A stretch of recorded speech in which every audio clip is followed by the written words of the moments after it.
Hello, you wonderful people, and welcome to another episode of Super-Fanta-Fi.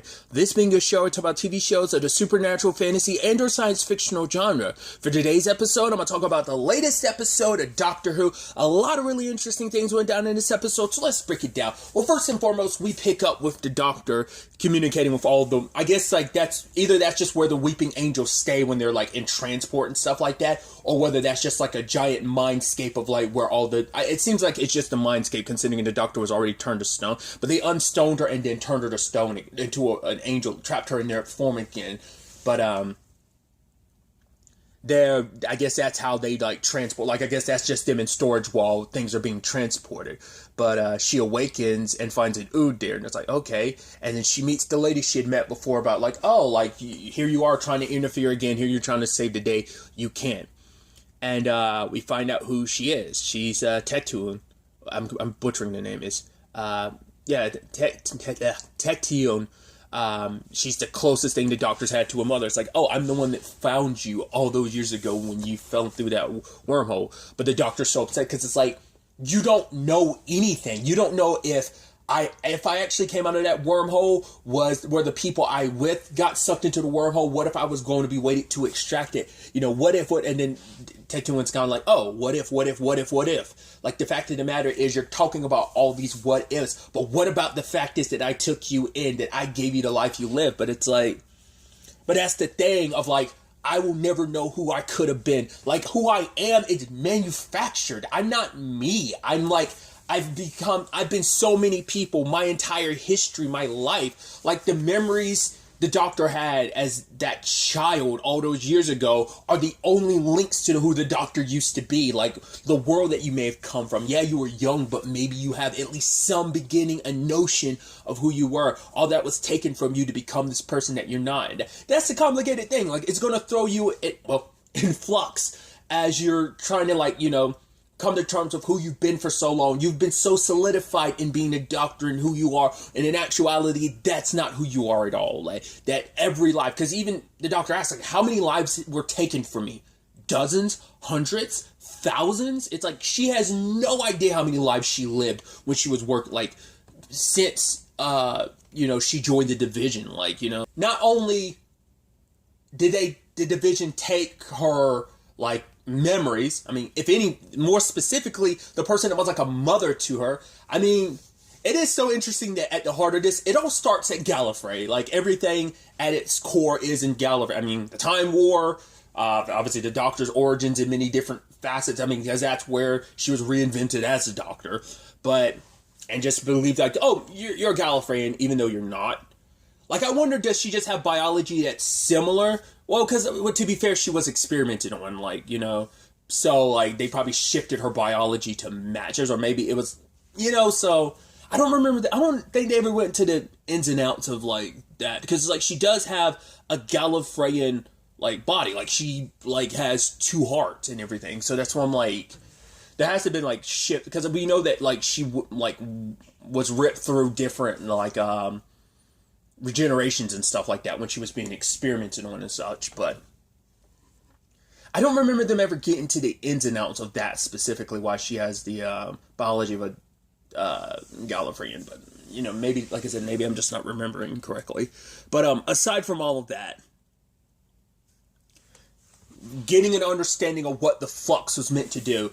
They let the Doctor be. It's okay, who cares? You don't know about our existence, so we're going to let you do whatever you want to because you're no longer a threat. But now you're a threat. Ever since the Master told you about us, you've been hunting for us, looking for us. You couldn't find us all across the universe because, we don't exist in the universe. We exist out. And now you're right, so that makes sense why their name is not only is it a division, it also exists in a division between two universes. The universe that the Doctor knows, and then it's kind of on the outset, and it's they're in the middle where they can see the second universe over as well as the many, many, many, many others. So, once again, outside of time and space, but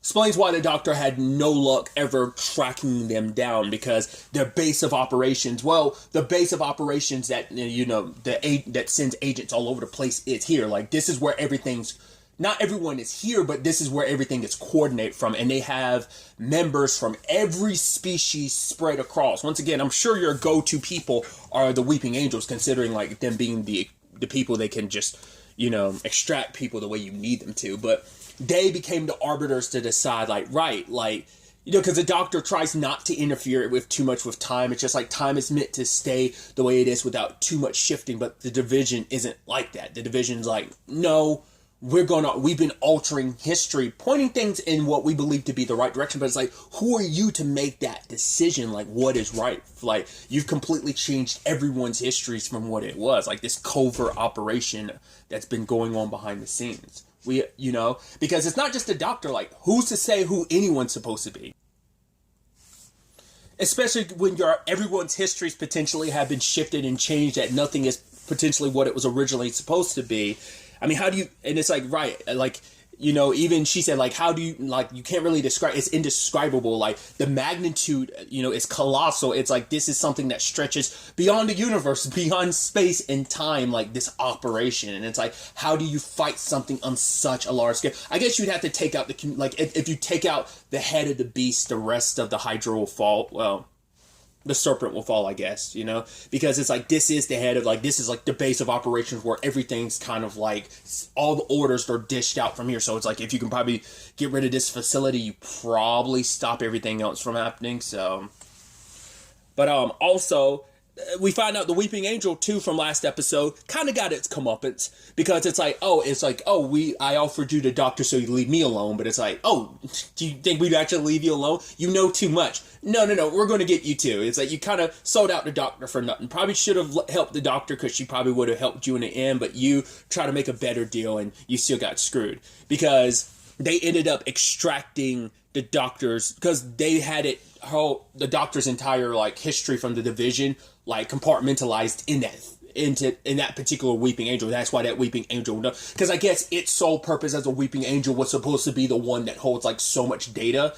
Maybe just specifically the Doctor's memories, but maybe there's other stuff that, because it's like, right, because that one says like, oh, it knows everything. I guess it was supposed to be like, they put everything inside of a Weeping Angel. Maybe a Weeping Angel probably does a better job of holding information than anything else, maybe just of what they are represents, what they are just acts better as a storage device. Then maybe they could parallel a passenger. Granted, passengers kind of hold people meant to be prisoners, and Weeping Angels, maybe they just very good at holding knowledge. But now it's all been put into like that watch. Everything that is the Doctor's history, everything, all the answers the Doctor want are in that watch. It's just the Doctor's going to have to work with her pseudo mother, and I guess you can look at her mom as kind of like the wicked stepmother in this particular story.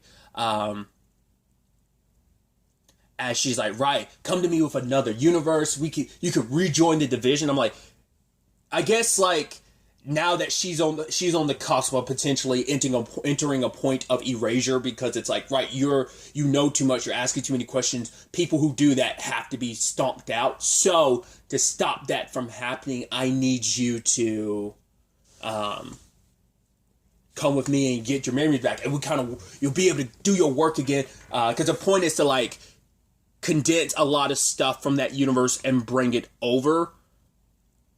But the Doctor's not okay about abandoning that universe. Once again, I'm curious, and probably won't play in any form into this, maybe not, but there's the thing from season 11. I believe it was season 11. Yes, that thing that's like that other universe of its own right that the Doctor befriended, like it can't exist in their universe without breaking it down, because it's kind of like the polar opposite to it. So like, I'm surprised that hasn't popped up in any shape or form. I guess it's in its own lane, and it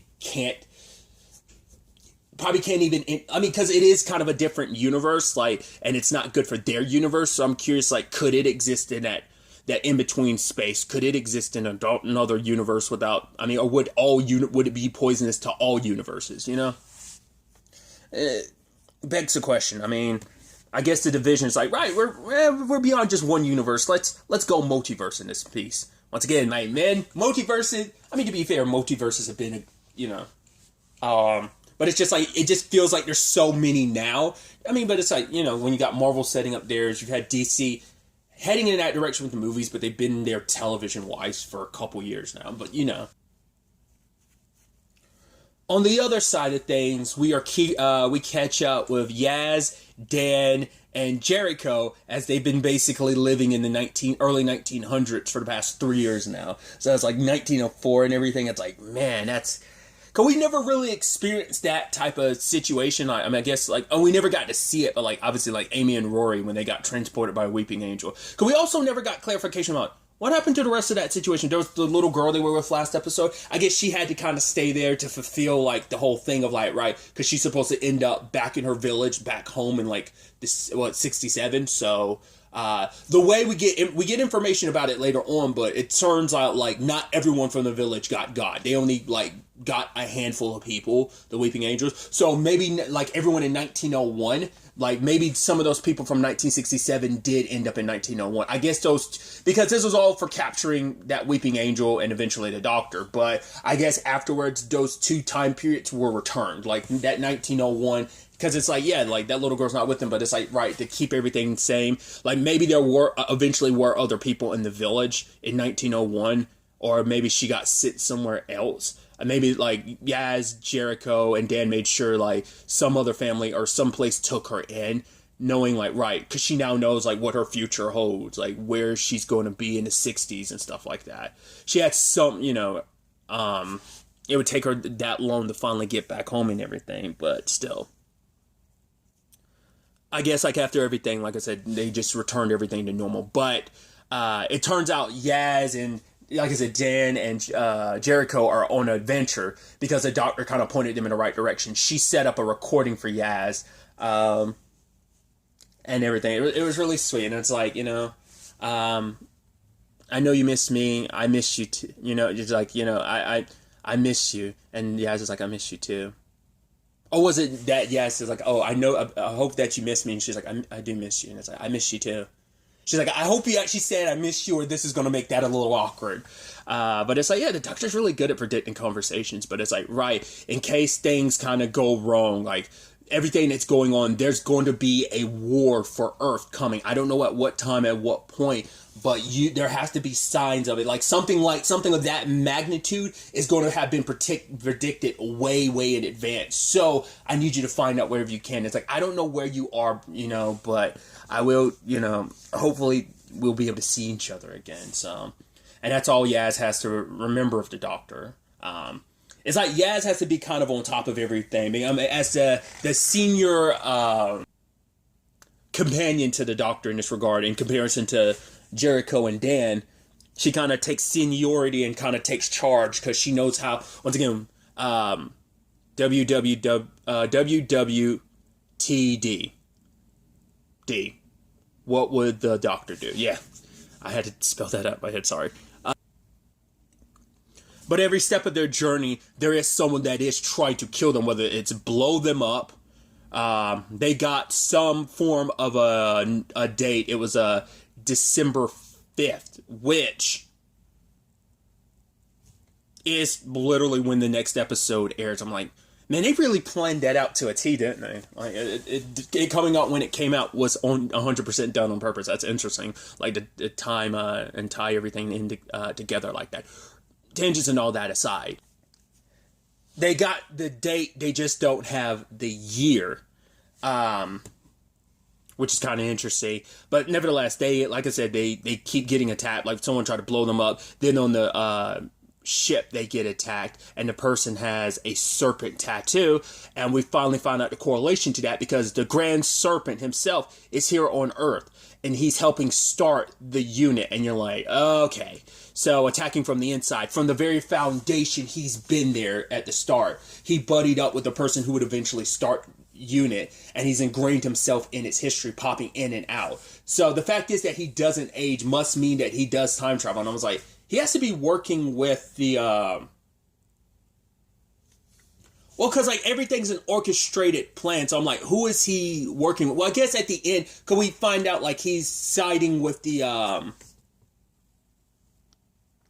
the Sontaran, so I guess just like a deal was struck because he kind of acts in that intermediary role, but I don't know if what else he's potentially getting out of this. Because at first I was like, could he be working with the Vision? I'm like, I guess maybe he could be. Because that's what my initial thought was, like, he's working with the Division, but I guess there could be other contributing factors at play here. Because that was the whole point that the Doctor found out from the Ooh, that, like, all that's left of the universe. She's like, but it doesn't make sense, like, with this shaping. It's because the whole point was outside in. Particularly where Earth's destruction being the last thing. And I guess it's because, well, Earth needed to be destroyed because I guess it's the Doctor's last tie to this universe, and I guess that was supposed to be symbolic of like, oh, you care about these humans so much, and I'm going to, like, she cares about every species, but the humans always have had a soft spot for the Doctor. The Doctor's always had a soft spot for them. I even love that her mother tried to, like, shift things to be like, oh, you're no different from me. Like, all the companions you travel with, basically, to kind of fill that void in your side of yourself. You never knew what it was, but the reason why you travel with people is because you're trying to make up for that identity you've lost. And it's like, yeah, you're experimenting, bringing with people with you, so you're no different from me. She's like, no, I'm not like you. I'm like, ooh,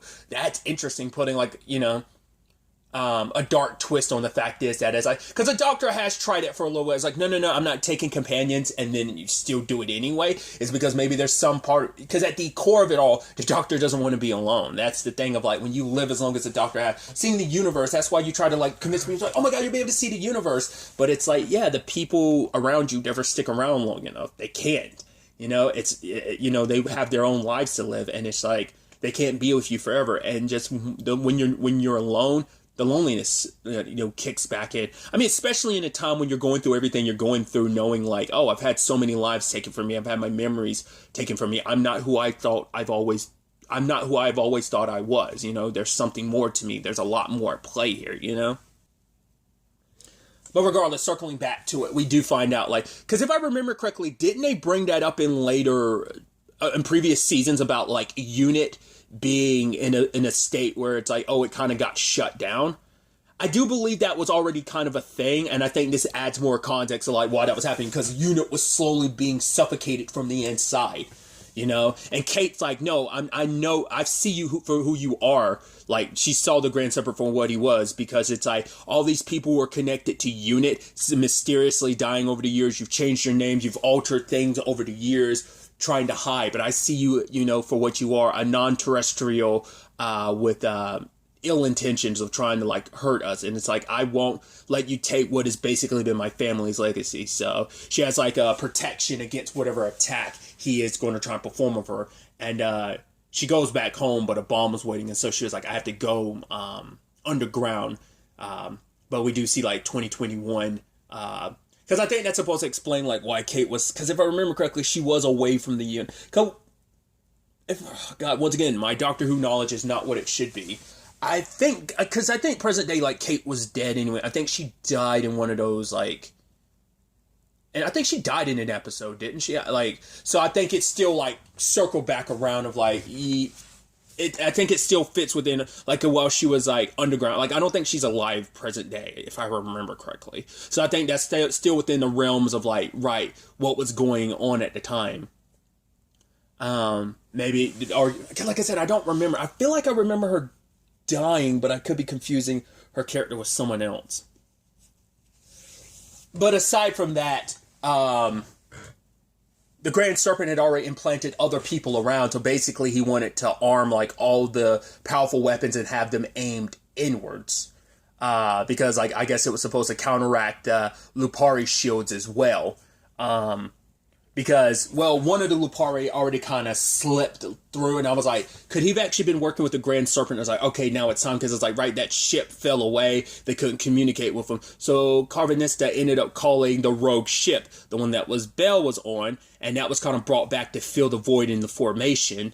And I love that he's like, right, you got to the count of one, and he pops up on the ship, and they're shooting at each other, and it's just like, coward. And she's like, wait, what did you call me? He was like, I called you a coward. And they're locked at each other, and then like things start rumbling, and they're like, what was that? Did you do that? Like, I love that they're pointing fingers at each other, because I love that back in, like, I'm like a little all over the place, but like Yaz, Dan, and Jericho ended up going to see like a well-known prophet, and I love that he was like, oh, like what's the latest gossip? They're like, there was a telephone being made. He's like, I'm a hermit. Right. I guess we should have brought you a newspaper. It's like, wait, you didn't? And then, did you bring me food or anything? And then it's like, honestly, now that you mention it, it is kind of jacked up that we did that, huh? And he was like, I'm teasing you. And it's just like, oh, like, he's like, oh, do you have anything for us? He's like, no, I have nothing for you. I'm teasing you again. I don't get to tease many people. And so when he was like, fetch your, I was like, doctor? Because I thought it was going to have something to do with the doctor. And he's like, fetch. And then he says a line of, fetch your dog. And I was like, what? He's like, that's your only words? I don't know. And even I was like, fetch your dog. And then like Yaz and Dan looked at each other and I was like, oh, Carvanista, right. And they're like, well, how do we do that? He's like, I don't know. That sounds like your problem to figure out. They then went to the Great Wall of China and like left like a giant message being like, oh, like I hope he can see it. We'll never know like how it looks from the top view. And Carvanista saw it, but he is like, I don't have time travel, you idiots. God, humans are the worst, especially him. There's also the vendor situation too, which is so heartbreaking. Him and Belle were so close to each other, and just when he arrived, she was being pulled away by a Carvanista. So you're like, oh man, star-crossed lovers just barely missed each other. But the place she went to was where Azure and Swarm were, because she was tracking where all the passengers were being, like all the people were being sent when they were being summoned up. And so it turns out, like on that planet, like all those survivors, the people they've been collecting, they've been feeding them. It's like, right, your space and we're time.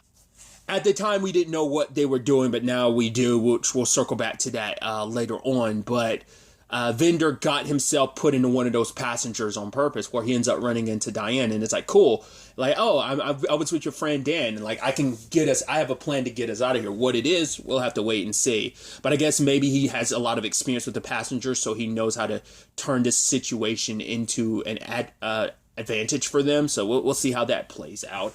But in the randomly they run into Joseph Williamson, and it's like, okay, like, who are you? It's like, wait, both Yaz and Dan have run into him, and it's like, wait, how did you get here? And he's like, oh, the bloody doors take me the wrong place. And then they open the door and he's gone, but then it's like, Dan knows him because of a Liverpool thing of like the Williamson tunnels. And so they ask about it, but after his death, those were kind of like, the project was kind of abandoned and no one really goes down there. And he's like, oh, I wouldn't want, a pretty lady like you get scared by ghosts. It's like, I can handle myself. It's these two that you should be, this pretty lady can handle herself. It's these two that you should be worried about. But they end up running into Williamson in the tunnels, and it's like, Dan's like, don't worry, I'm gonna talk to him because he's from Liverpool and everything. She's like, wait, Dan, you're from Liverpool? Why had you ever mentioned it? And he's like, all right, Sheffield, like, keep your cutlery on. It's just like, stop teasing me, because like every time he gets an opportunity, he mentions he's from Liverpool. I love it. But yeah, he talks to Williamson. He's like, are you a ghost? And he's like, smacks him. He's like, do I feel like a ghost to you? And he was like, you're lucky I don't hit you back, man. But it turns out Williamson knows about what's going on, that basically the end is coming, that there's going to be an attack, and he had no one to talk to about it, but now he found kinship of like, oh, you guys know what's going on, and he's like, I have so much to show you in so little time. But he's been trying to gather defenses, but obviously he's labeled the doors on like where they're going to go, but because everything that's been going on, the doors have slowly been shifting around because everything with space and time has been out of whack. Circling back to the doctor situation, the doctor was like, right, I've got this, I'm going to save the day. Like, I'm going to save my universe. I'm going to save my friends, and I'm going to come back here and I'm going to destroy the division. But just as the doctor made this proclamation, because it's like, right, you made the wrong, like, you claimed that, like, you wouldn't even offer me that choice if you knew, like, despite how tempting your offer may be of, like, getting my memories back, I would never turn my back on the people I care about. It's like, oh, but we'll just spare your friends. It's like, yeah, my friends are people I care about, but you're still using them to leverage me, and also, like, I care about that universe as a whole. So, I'm going to stop you. But just when that declaration is made, Swarm and Azure show up. Basically, by sacrificing the people, they were able to kind of bridge themselves to where the division is. And it's all been for the purpose of getting revenge against the division, because it's like, right, you are the ones who locked us up in the first place. But even said, like, oh, you're the one that released me, because I guess it was for the purpose of causing mass destruction, and they needed something or someone to, because I was like, why was he locked up for so long and yet just happen to manage. But it's like, right, every tool has its time and place, I guess, and that's what Swarm and Azure were. So, and Tactune doesn't seem too distraught, too worried. Just like, how did you get here? And just kind of like, like I don't know if she saw it coming or not, but in that moment, he does, like, Swarm does touch her and turns her to dust, and it's like, well, the doctor needed her alive because she's the one that, not only her memory's there, but it's also like, no, don't do that, or either you doing that's just going to set everything in motion, but it's like, right, the last potential ties to figure things out. I guess Swarm because Swarm wants access to the multiverse, and now it's like, with this, I have access to not just one universe, but others, just to cause as much chaos. I guess this has been the long-standing plan of, like, spreading our chaos beyond just this world. We're going to rain hell upon all the universes. What I thought was interesting is, like, you do see that Azure is looking at the clock. So, I mean, that pocket watch. So I'm assuming it's probably going to be a situation where, just to screw the Doctor over, they're going to probably end up destroying that. Azure in particular might end up destroying that. Well, we'll see. Obviously, it's definitely going to be interesting where things take us going forward, because it is going to be the finale, season finale / the finale to the Flux. Because, like, they were prepping for, like, the second wave of the Flux and everything. So, well, the final wave of the Flux is what that place was. That's what the Ood was setting up. So, it's definitely going to be interesting to see how all of this wraps up. I think in general, like, it's because, like I said, I was confused because there's so much they were throwing at you in the first part. I think they've done a good enough job, like, kind of connecting and explaining everything. The Williamson stuff, I guess, his circumstances ended up like that because of just time being, like, what it is, and so he got stuck in, like, his tunnels, which now accessed like a little jump off point to different points in time. So I guess, like, that's, like, the only thing I'm curious, like, will they ever really get to the ins and outs of, like, how that happened? Is it just he just happened to be there and his tunnels just happened to serve that purpose? Either way, we'll just have to wait and see where everything takes us going forward into the season finale. But really, that's all I want to talk about. So the next time we meet, be happy, be safe, live life to the fullest, and enjoy it. Good day, and goodbye.